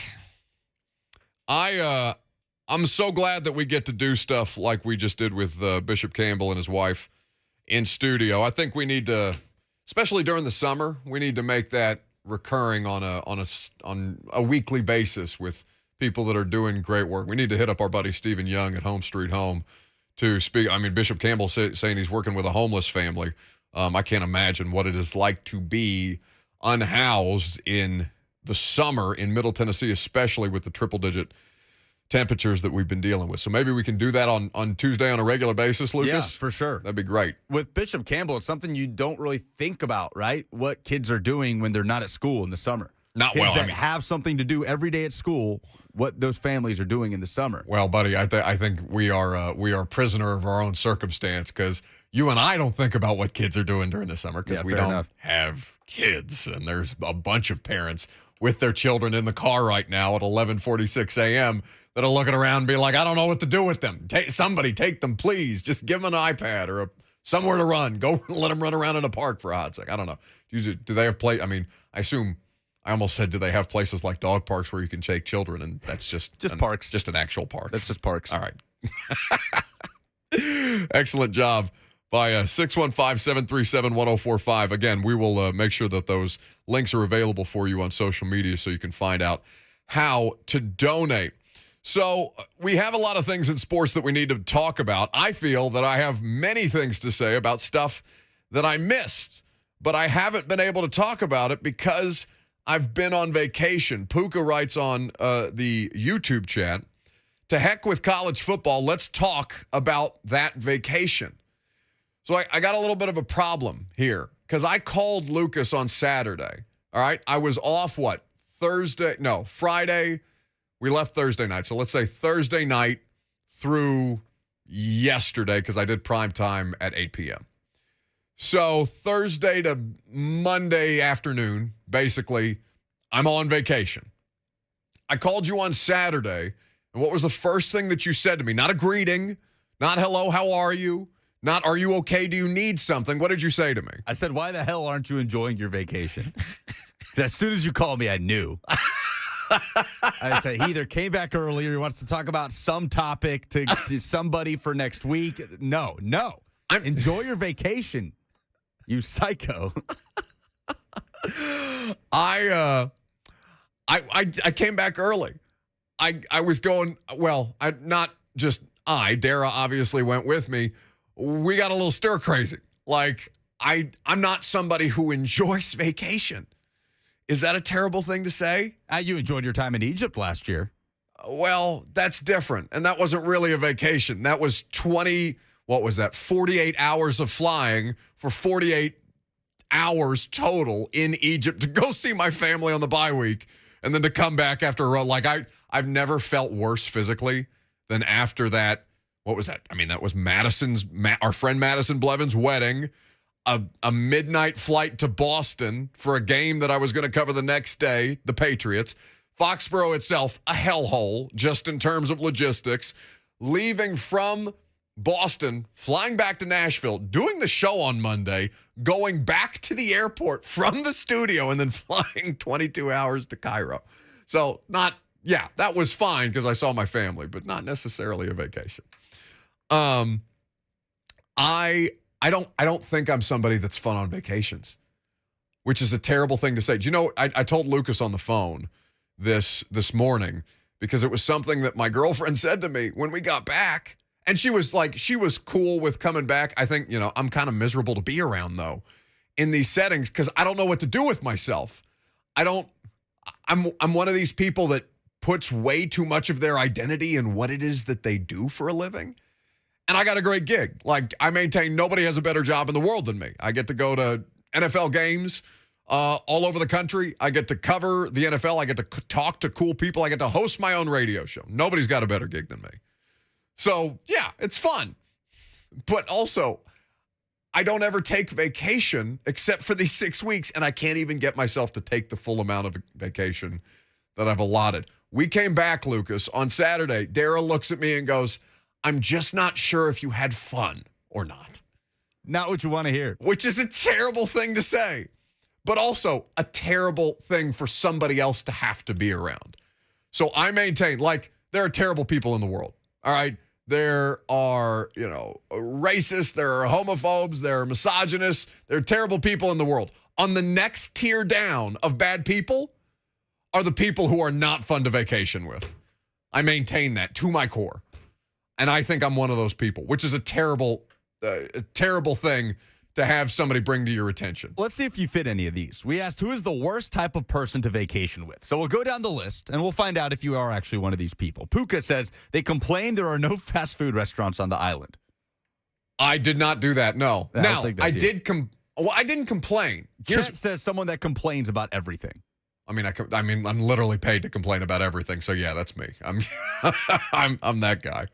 Daniel says the person who wants to do activities every day. I feel like Daniel might be the one that's not fun to go on vacation with. Well, but here's the thing. Like, you love your time away, and it drives me crazy. I have had to learn to love it, though, because I'm like you. I was always, Megan has pulled me over to enjoying time off. Like, this year's the first time that I've fully unplugged for a vacation. But you loved it. And you went to Brazil, awesome. You went to Rio, you guys did like vacation yourselves, and then you went and spent time with family. Like, you did it right. And there were a couple of different considerations that we had to take because we just went to Sevierville. We just got a cabin up in the mountains. We took it easy because I don't want to do a bunch of stuff when I'm on vacation, or at least I thought I didn't want to do a bunch of stuff while I'm on vacation. And then, like 6 hours in, we're looking at each other in the cabin. I'm like, all right, now what? We're not campers. We don't hike. I'm not outdoorsman. I had to learn how to grill off a YouTube video, okay? We brought like stuff to grill, like steaks, nice bottle of wine. I'm having to learn how to grill off a YouTube video because I don't do this stuff myself, okay? Which is just a terrible thing to say into a microphone, like a terrible internal admission about my shortcomings as a human being. But I think I'm a bad time on vacation, which breaks my heart. Because that woman puts up with so much. I mean, you imagine just me, generally, just my general existence. This is something that she deals with on a daily basis. And, outside of the 3 hours that I'm screaming at you guys on sports talk radio. But I feel I'm in this category and I'm deeply concerned. I don't know how to fix it. I don't know what to do. I can't leave my phone. I'll lose my mind. Like, I may actually have a mental breakdown if you take my phone from me. See, that was the best part. Being in Rio and being out and doing stuff every day is going like 8 hours without looking at my phone. I couldn't do it. It was glorious. I didn't even do it in Egypt. I have international dialing. Like, I pay for the ability to use my phone no matter where I am. Who's the worst type of person to go on vacation with? Justin says, my kids. Oh. See, this is something, like, at least though with kids, you're never going to have that, I don't want to say, not awkward downtime, but you're just not going to have that downtime where you don't know what to do with yourself. Like, you're in a place, you feel you should be doing something, but especially in we weren't staying in Gatlinburg. Like, I'm not, and by the way, I haven't been to Gatlinburg in like 10 years. What the hell is that? What is that? Because this is the thing. She's never been to Gatlinburg, and I know what it is a little bit. I haven't been in a long time. My roommate, not Blue, but our other roommate, Evan, went this past weekend with his girlfriend for the first time ever. Really? He's from California, never been to Gatlinburg. Okay. He came back home and said, what the hell was that? What was that we were walking through for 2 days? I don't think she understood what Gatlinburg is. Yeah. Like, you got the Smoky Mountains, right? And you're like, oh, lovely mountain getaway, beautiful Airbnb. I mean, the thing is literally called the driveway to heaven. You can't, there's no way you can get up to that place if it rains, much less like snows or something like that. Like, it's isolated as hell. It's a great setup. Hot tub, bedroom, the whole thing. So you spent the day at Ripley's, believe it or not. We did not do that. I said, do you want to see what Gatlinburg looks like? And then I took her to Gatlinburg, and she said, why the hell is there a daiquiri bar across the street from an upside-down building, Ripley's, believe it or not, and a two-headed goat? It's like you took... Go ahead. You got to do a moonshine tasting. That is like the base level. If you're going to do the Gatlinburg thing, all right, you got to do a moonshine tasting. So here's the thing that bangs me on that, right? I'm not a big drinker, and if I drink, it's just tequila. So I don't want to do a moonshine tasting because it's not going to be fun for me. Yeah, Key says the one who revolves their trip around alcohol, worst type of person to vacation with. I'm the opposite. Like, it's rare for me to drink a half a bottle of wine, with like just hanging out, like with dinner. She can't get me to do that during a week. And, I'm not being peer pressured to drink. It's just by nature of my schedule. I'm getting ready for prime time at 7:00 at night. I'm not liable to, have a cocktail after work or whatever like normal people would. So I'm not a drinker on vacation, which I think also makes me inherently less fun. Albert says it's people who want to eat at chain restaurants on vacation. I tried the entire region, everything from Dolly World to Pigeon Forge is tourist. Outside of something I did find interesting. I've never seen this in any other part of the country, and maybe people in Tennessee will be able to speak to this. It was a Trump store, like just a store with paraphernalia for the former President Donald Trump. It said that was the name, Trump Store, Patriot Apparel or something like that. I've never seen anything like that anywhere. In the middle of downtown Gatlinburg? In the middle of downtown Gatlinburg. Yeah, that's been around for years, before Trump was president. Yeah, like T-shirts with like a bunch of different like quotes and stuff. No, I'm sorry. This is not in the middle of downtown Gatlinburg. Like I saw that with the parody T-shirts and stuff like that because they had Biden and Trump T-shirts or whatever. But I have never seen a standalone. Like the only thing it was in a shopping mall. It's in a shopping mall with an Arby's next to it, and it's by far the bigger building than the Arby's. I've never seen anything like that before. It was packed. It was popping. Anyway, we will. There was a massive story in college football that I haven't had the opportunity to talk about. A couple of big stories in the last 2 weeks. One revolving around the Texas quarterback, but another inherently in the SEC. We're going to tell you why that matters for you coming up next.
It is 12:03. Good afternoon. I'm Lucas Panzica. Scheduling news around college football as Bruce Feldman puts it out there. The ACC has announced that starting in 2023, the conference will get rid of divisions, heading into one big division where each team will play 3 primary opponents annually with the rest on a rotation. The Pac-12, the other Power 5 conference that has already done away with divisions. Cleveland Browns quarterback Deshaun Watson's hearing regarding the NFL's punishment began this morning. Watson facing a potential season-long or indefinite suspension for violating the league's personal conduct policy for alleged sexual misconduct with several massage therapists. On Monday, another lawsuit was filed, this time against the Houston Texans for enabling Watson's behavior. For all your foundation repair and waterproofing needs, visit USSTN.com. Breaking news at once on your home for the Titans and Vols. This is 104.5 The Zone.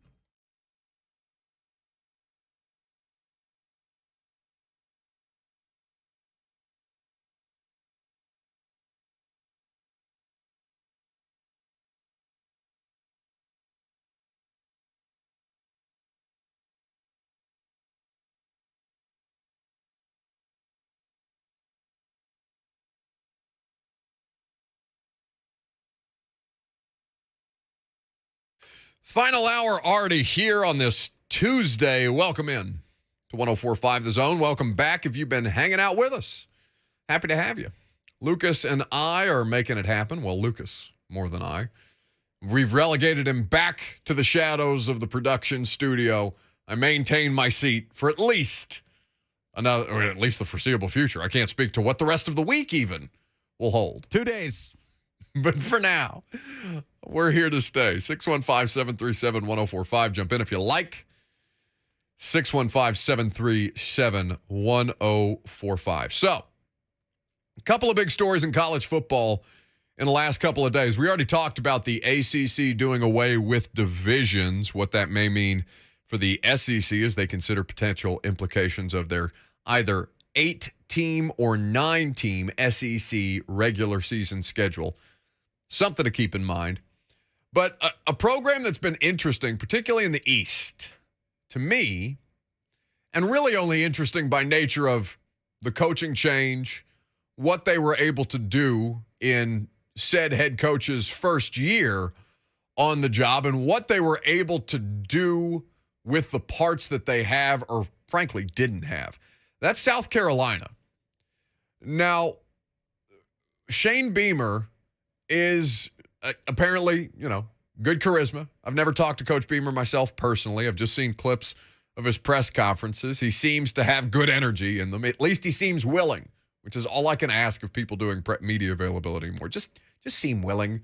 Just act like you have some interest generally in being there so we don't all feel like we're wasting our time. But Shane Beamer at South Carolina, 6-6 last year. They finished on a win to feel pretty good about the season that they had put together. Tennessee has the higher upside. South Carolina is it's an also-ran, an afterthought in the East this year. But he had a pretty interesting quote about why he chose to go to South Carolina and, the fact that their over-under win total initially was 3.5 wins. The Gamecocks won 7. Shane Beamer on what has made this the right program for him, and something that I found pretty curious in his comments to assembled South Carolina media. No, I mean, I've had people tell me that we won too many games in year one, that we need to pace ourselves. But no, I don't feel that way. As a competitor, you want to win every single game, and I want to be at a place that has high expectations. I don't want to coach at a school whose goal is to, go win 4 or 5 games every year and then every couple of years make it to a bowl game. We have higher expectations here at South Carolina, and we should. I've said it on more than one occasion, and I truly believe this, that, we have the resources here to win at the highest level and win championships. And we play in the toughest conference in America. But we're in there and we're competing, and we'll continue to compete with all those schools. So his comments about, going to a place where 4 or 5 wins a season is the expectation.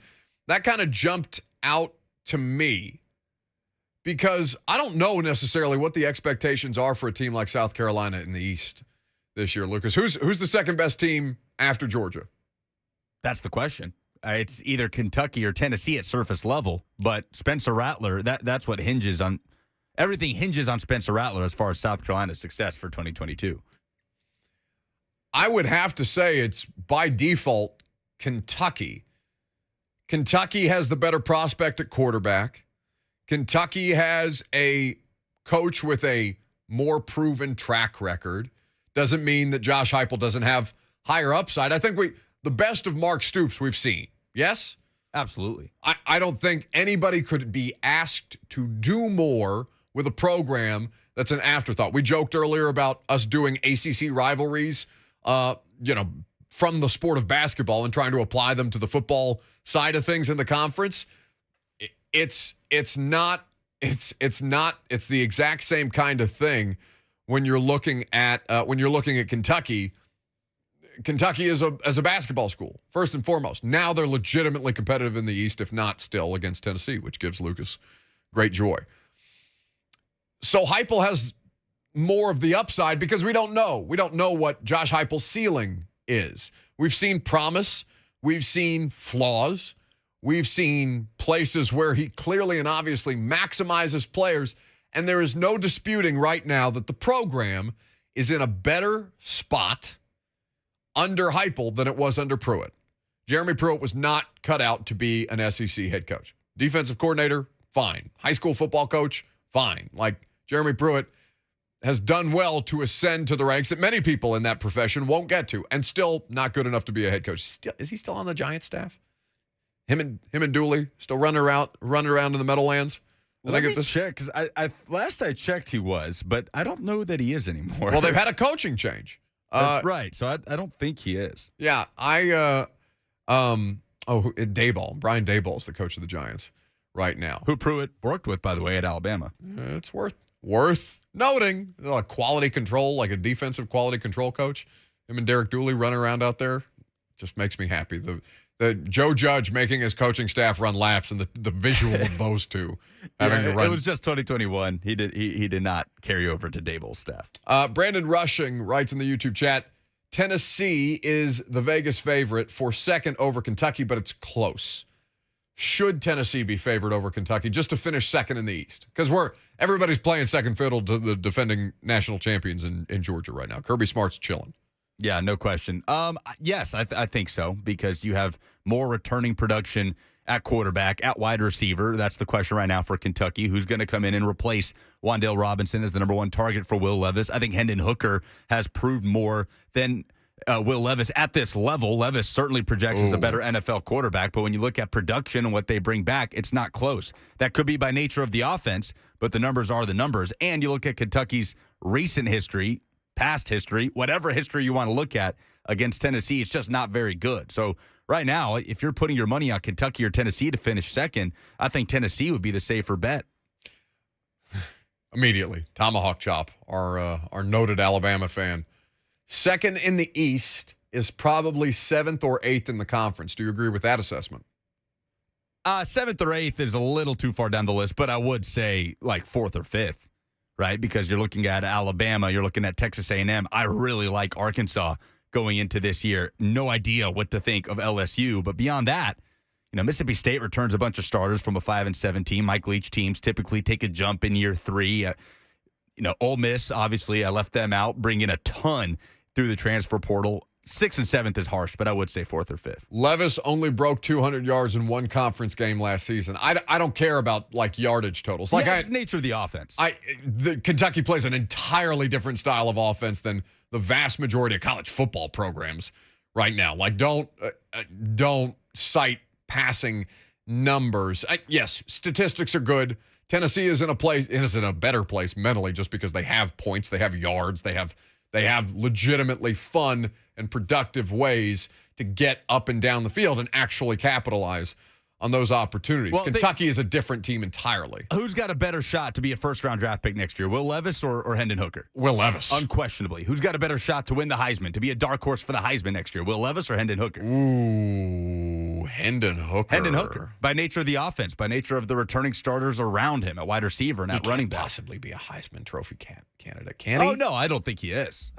But you're seeing good value, right, in sports books with Hendon Hooker and the Heisman, and I think he'd put up enough numbers to have people consider jumping on that plus, whatever, 800, whatever it might be. But at the same time, the Heisman winner, typically on a 1-2 loss team, Tennessee's probably not going to be a 1-2 loss team. It would be shocking to me. I mean, I talk to coaches and scouts about this stuff all the time, and it would still be shocking to me to see Will Levis go number 1 overall over C.J. Stroud and Bryce Young. I was so surprised to hear Cosell say that. But he's not, that he thinks it's going to happen, but that it's not impossible. And Greg's doing his own analysis, but like Greg is parroting what the league is saying. The league values Will Levis potentially as a top overall draft pick, even given the surplus of quarterback talent because it's not just those are the two headliners, Bryce Young and C.J. Stroud at Ohio State, but there is a much greater depth of quarterback talent next year, even as we saw some things break interestingly this year. You saw everything that the NFL thought of this year's college quarterback crop. You saw play out with just by nature of Malik Willis falling to the 3rd round and Desmond Ridder being the second quarterback off the board, but not coming on day one. There will be a lot more interesting conversations around the college football quarterbacks this coming season. Real quick, going back to the 4 to 5 wins, which college football programs actually have that goal of winning 4 or 5 games a year? A lot of people, when we put it out in the polls, said Vanderbilt. Yeah. Most accurate one, Brad, said Connecticut and UMass. That is spot on. If UConn or UMass hit 4 or 5 wins this year, they will be thrilled at those respective programs. Can you tell me the name of a very prominent Power 5 football program that won only 5 games last year? It starts with a T. Is it UT? But it's not this UT. It's the other UT. The University of Texas Longhorns. All the expectations, all the boosters, all the pressure in the world. 5 wins. That's the place where Arch Manning is going to take his talents. We're going to talk about the pressure that is on the University of Texas, especially given the fact that Arch Manning will play in the SEC as long as he stays at Texas. We'll talk about that coming up next.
The Buck Reising Show is powered by Spring Hill Heating and Cooling. Visit springhillac.com.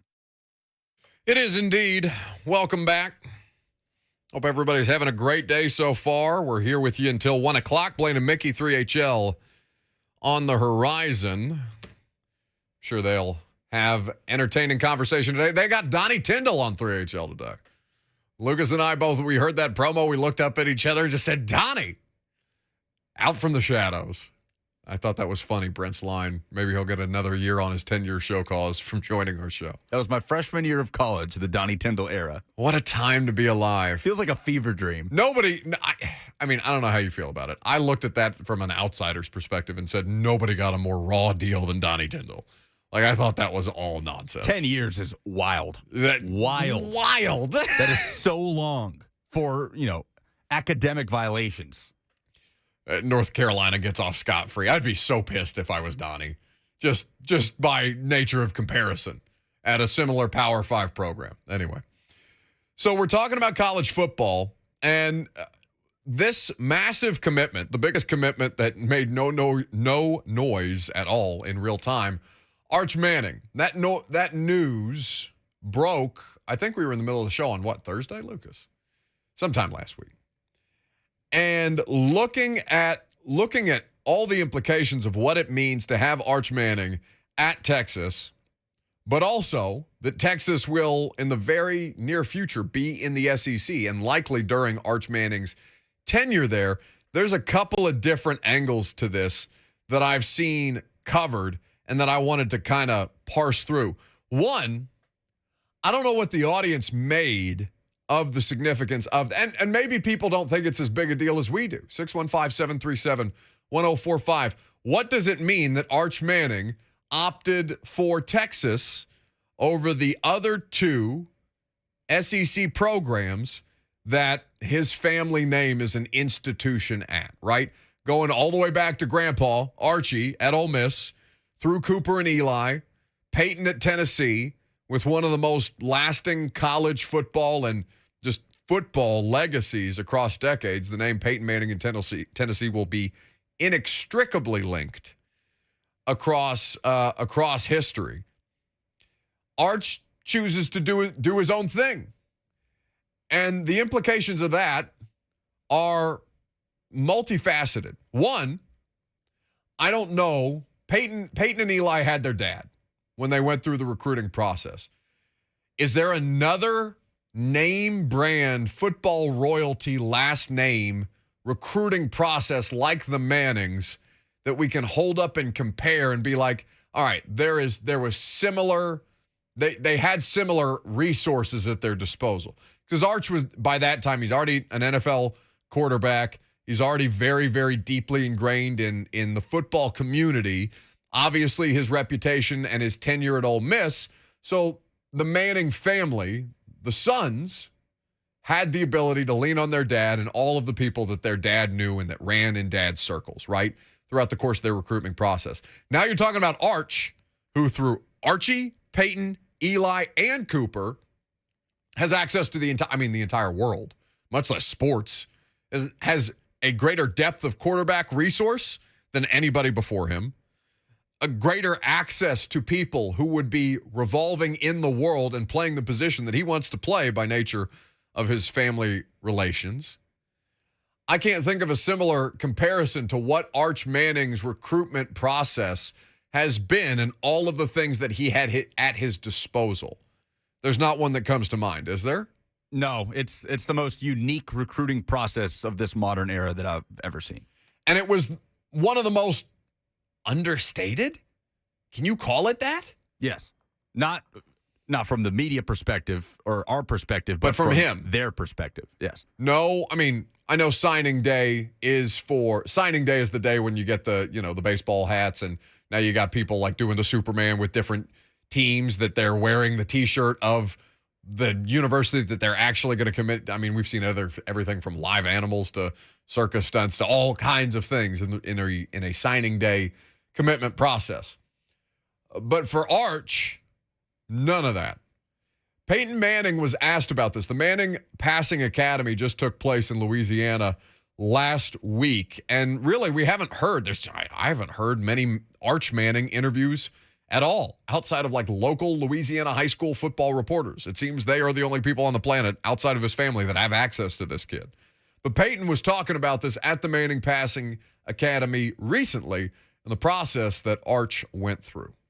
Eli and I just, like I said, we're his uncle, try to be there as a resource, and obviously our names get brought up a lot, because we're his uncles, but, really, proud of him for the way he's handled the whole thing. I think it would have been a lot different for you, Peyton, if there would have been social media around all those. Yeah, there's no doubt it's different, and it starts much earlier, than it did, but,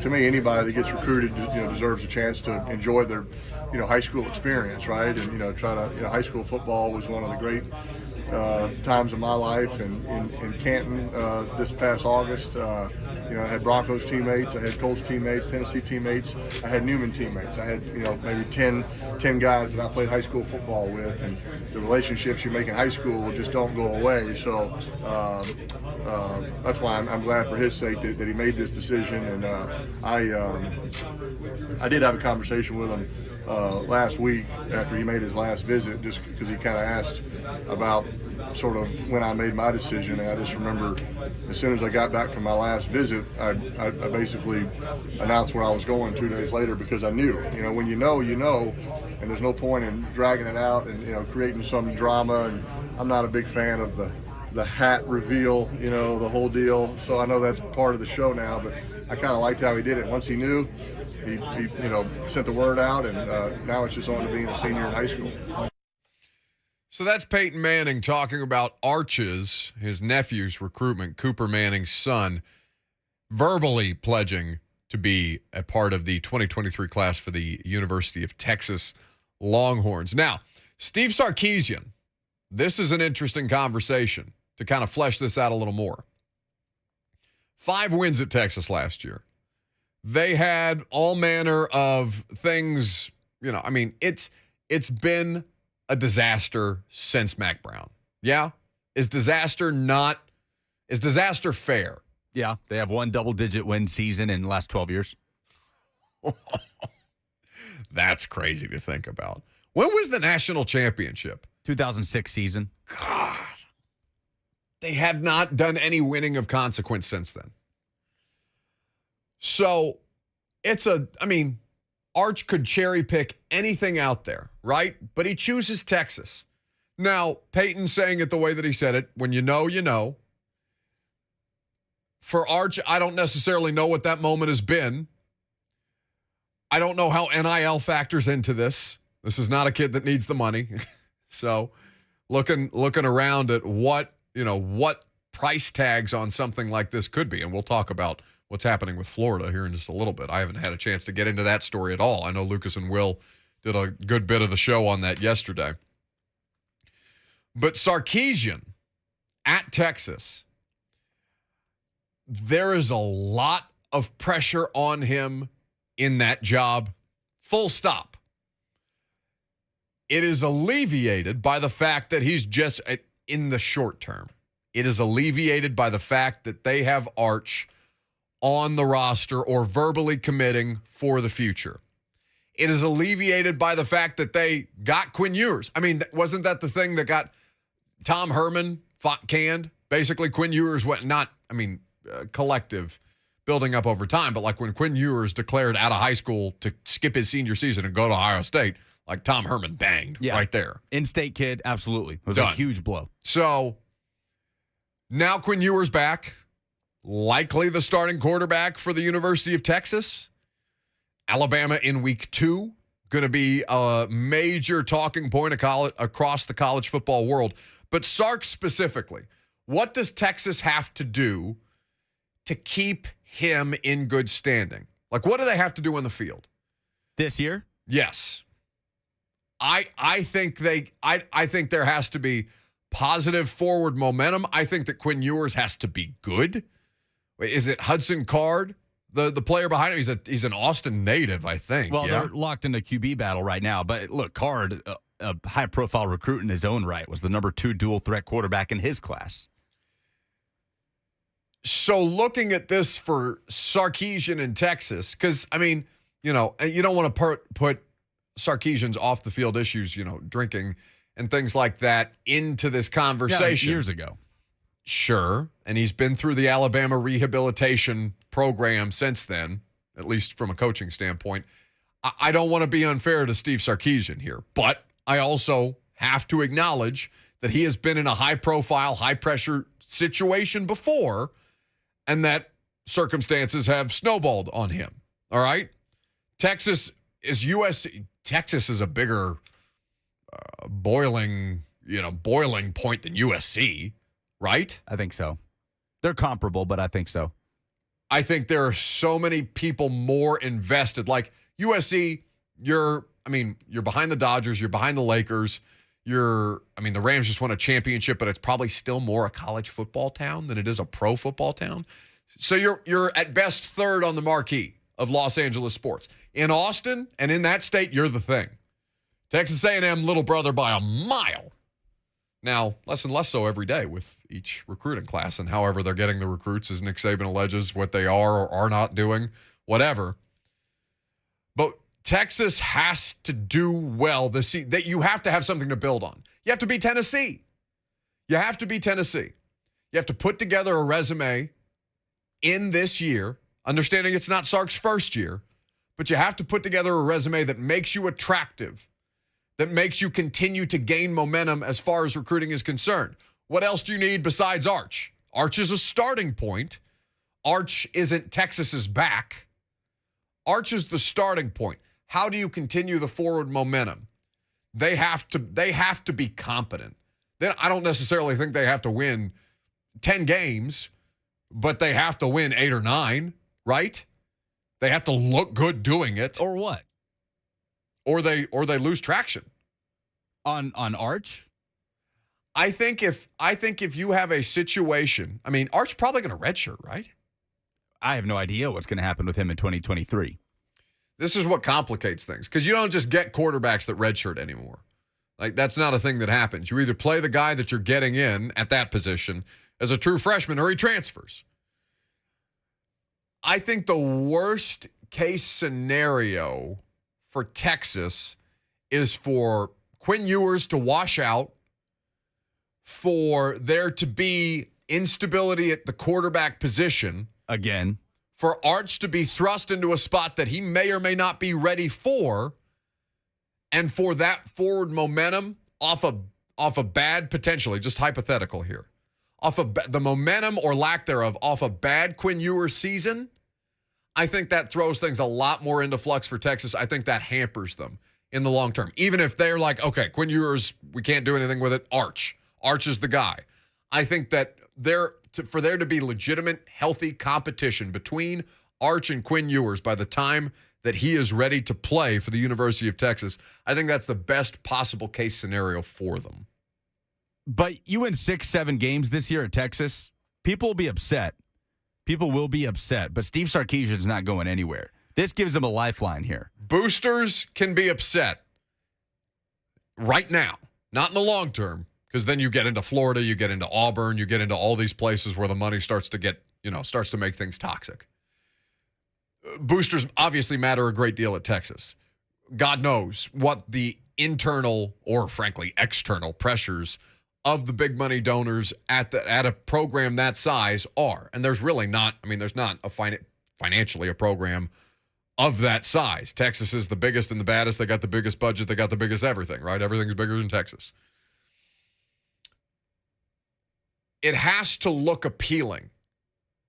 And it can't be a situation, because what are you banking on if you're Arch Manning and if you're Cooper and if you're the Manning family? That Texas has the structure to be able to facilitate growth. You're basically banking that Steve Sarkisian had more to do with Alabama's success in the years while he was operating their offense than the talent that they had, right? You're banking on the institutional knowledge, of the football knowledge, of the quarterback development specifically. You're banking on him more than you are that Alabama made the man. Sure, but Steve Sarkisian has a longer track record than just Alabama. Indisputably. But, he had to do the stint at Alabama out of necessity. I'm almost everything pre-Alabama for Sark, I'm kind of discounting, even as you have to take his full history into account. You're banking, if you're the Mannings, on Sark and the Texas program having the institution to be able to support what is the most precious commodity to them, which is Arch and his potential football career. So I think looking at this, it could go one of two ways. I think it could spiral very quickly, and I think we are starting to see the foundational level of Texas getting to be a competitive program. Because for you to say that the national championship game was in 2006, that they have had one double-digit season in 12 years, that's a laughingstock. That's worse than USC coming off of what they've come off of, 4-win seasons and Lincoln Riley, NIL deals all over the place, and now putting together what they're trying to make basically a souped-up Oklahoma in Los Angeles. This is different. This is Texas. Jim in Nashville is up first. Hello, Jim. Hey, guys. Just wanted to chime in as a Texan and an Aggie. It's tough to hear you say that Texas is big brother by a mile to A&M. I mean, I don't think that's been true since the SEC move. Now, with them coming in 25-26, obviously that's going to change things quite a bit. But, I mean, we've been living high on the hog, and Texas has been far in the rear view for a long time. Hell, Texas has been in the rear view of Baylor for a long time. It's true. I guess when I look at them, before I let you go on and make your point, Jim, I think when I say that, it is important to note that the on-field results, they're not indicative of that. But when you think of Texas football, it's not A&M, it's not Baylor. UT is the standard bearer for that, rightly or wrongly. Their reputation is what they've survived on this far. Sure, agree with that, and obviously they're asleep, but they'll wake up. I mean, we've all been fearing that for a long time. Sure. The other Texas schools, and we've more closely pinned ourselves against Bama and LSU since 2012. But I mean, Texas will be back. I think one thing to look out for. I'm not a huge Arch Manning fan. Obviously, he's got the name. I love the Manning legacy and the family and all that, but. Honestly, I think we've got a much better stud, that we brought in, Connor Weigman. So just, keep an eye on him. He may end up getting the starting role, the true freshman. That kid is an absolute beast. I'd take him over Arch Manning any day of the week. It's a pretty interesting observation. Lucas, you made a face at me. No, I do appreciate the call from Jim, but I do love the classic, we didn't want him anyway. Our guy's better. Can it be true? I mean, I don't know anything about I don't know much about the Texas A&M quarterback commit. No, Weigman's a great player. He's a 5-star prospect, number 2 quarterback in his class, was in last year's cycle. But listen, Arch Manning has basically passed every test of being the highest rated high school recruit in the 21st century by far. Whether you want to talk about his last name or what he's actually going to do in college, as far as a prospect, Arch Manning rates a lot higher than Connor Weigman. I like that as analysis. Take him or leave him. Didn't want him anyway. Gig him. But listen, to his point, Texas A&M has gone up against the powers of the SEC West and held their own. I mean, it is no small feat, even as they were unranked when they beat Alabama last year. It's no small feat to do that. They're paying what they think they need to pay for championships, and it hasn't materialized yet. Because do you think Texas A&M fans count Jimbo's championship at Florida State? I don't. I don't think they care at all for Jimbo's resume beyond what he's done at Texas A&M since. That's kind of the mindset of that fan base in particular. All right. Do some polls. Last call for phone calls. Wrap up the show next.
All right, so not too bad. Like riding a bike.